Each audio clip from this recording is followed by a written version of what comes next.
సామెత 14:11 Proverbs chapter 14:11 says, యథార్థవంతుల గుడారం వర్ధిల్లును. ప్రార్థించండి, వాగ్దానం పట్టుకుని, ప్రభువా యథార్థవంతులను వర్ధిల్ల చేస్తాన్నావుగా, జీవితకాలం అంతా యథార్థంగా ఉంటాను, నా కృపనివ్వు దేవా, నన్ను వర్ధిల్ల చేయమని ప్రార్థన చేయి. వాక్యం సెలవిస్తుంది, భక్తిహీనుల ఇల్లు నిర్మూలమగును, యథార్థవంతుల గుడారం వర్ధిల్లును. భక్తిహీనంగా ఉన్నటువంటి వారి ఇల్లు నిర్మూలమైపోతుంది. యథార్థంగా భక్తిగా బతుకుతున్న వారి యొక్క జీవితాలు, వారి గుడారము వర్ధిల్లే రోజు రాబోతుంది. మీ గుడారం వర్ధిల్లే రోజు వచ్చును గాక, మీ కుటుంబం వర్ధిల్లే రోజు వచ్చును గాక. మరి మీరు వర్ధిల్లాలంటే ఏం కలిగి ఉండాలట? యథార్థత. భక్తిహీనంగా ఉంటే వారి ఇంటి మీదకి శాపం వస్తుంది, భక్తి లేకుండా జీవిస్తే. నీతిమంతుల నివాస స్థలము ఆయన ఆశీర్వదిస్తాడు. నీతిగా జీవిస్తున్నావా? యథార్థంగా దేవుని భక్తి మార్గంలో జీవిస్తే నీ నివాస స్థలము, నువ్వు నివసించే స్థలము, నీ ఇల్లు, నీ బిడ్డలు, నీ కుటుంబము, నువ్వు చేసే వ్యాపారము, ఉద్యోగంలో నువ్వు దేవుని ఆశీర్వాదాలు చూడబోతున్నావు. ఆమేన్. దేవుని యందు భయభక్తి కలిగి ఉండటం వల్ల మీరు వర్ధిల్లెదరు అన్నాడు. కాబట్టి ప్రియుడా, నీ ఆత్మ వర్ధిల్లుచున్న ప్రకారం అన్ని విషయాల్లో సౌఖ్యంగా ఉంటూ నువ్వు వర్ధిల్లాలని దేవుడు కోరుచున్నాడు. అన్ని విషయాల్లో నువ్వు వర్ధిల్లాలంట, సౌఖ్యంగా ఉండాలి, ఆరోగ్యంగా ఉండాలని ప్రార్థన చేస్తున్నాడు. అవును పిల్లరా, ఈ ప్రార్థన మీరు కూడా చేయండి. ప్రభువా, నేను అన్ని విషయాల్లో చేతిపండి, అన్ని విషయాలలో వర్ధిల్లాలి, సౌఖ్యంగా ఆరోగ్యంగా ఉండాలి, నీ చిత్తం నేను నెరవేర్చాలి ప్రభు. ఆమేన్. 2 Chronicles chapter 20:12 2 దినవృత్తాంతములు 20:12 యెహోషాపాతు రాజు బహుగా జయం పొందుకున్నాడు.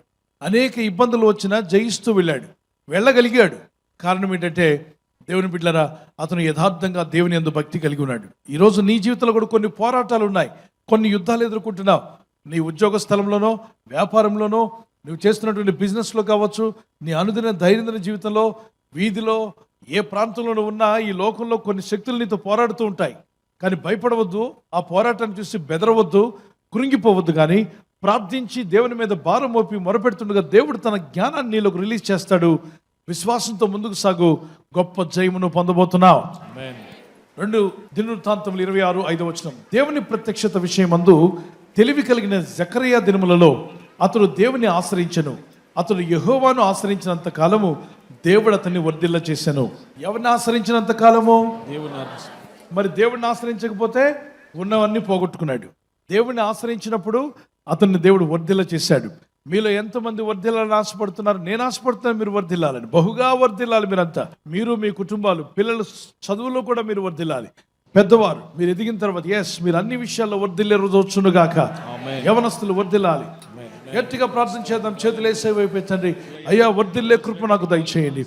నేను నా ఇంటి వారము వర్ధిల్లాలని మీరు కోరుచున్నారు. యెహోషాపాతు రాజు ప్రభువా వర్ధిల్లాడు. నీ యందు భయభక్తి కలిగినప్పుడు, నిన్ను ఆశ్రయించినప్పుడు వర్ధిల్ల చేసావు తండ్రి. నీవు మా జీవితాల్లో వర్ధిల్ల చేసే గొప్ప దేవుడు నాయన. ఈ రాత్రి నెమ్మదితో పండుకొని సురక్షితంగా కాపాడబడినట్లుగా నీ అగ్ని కంచి వేసి మమ్మల్ని కాపాడండి.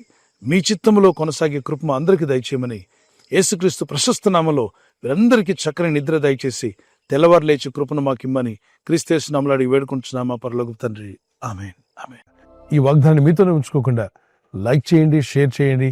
అనేకులు ఈ యొక్క ఛానల్ సబ్స్క్రైబ్ చేసుకోమని తెలియపరచండి. సబ్స్క్రైబ్ చేయని వారు కూడా సబ్స్క్రైబ్ చేయండి. Good night. God bless you.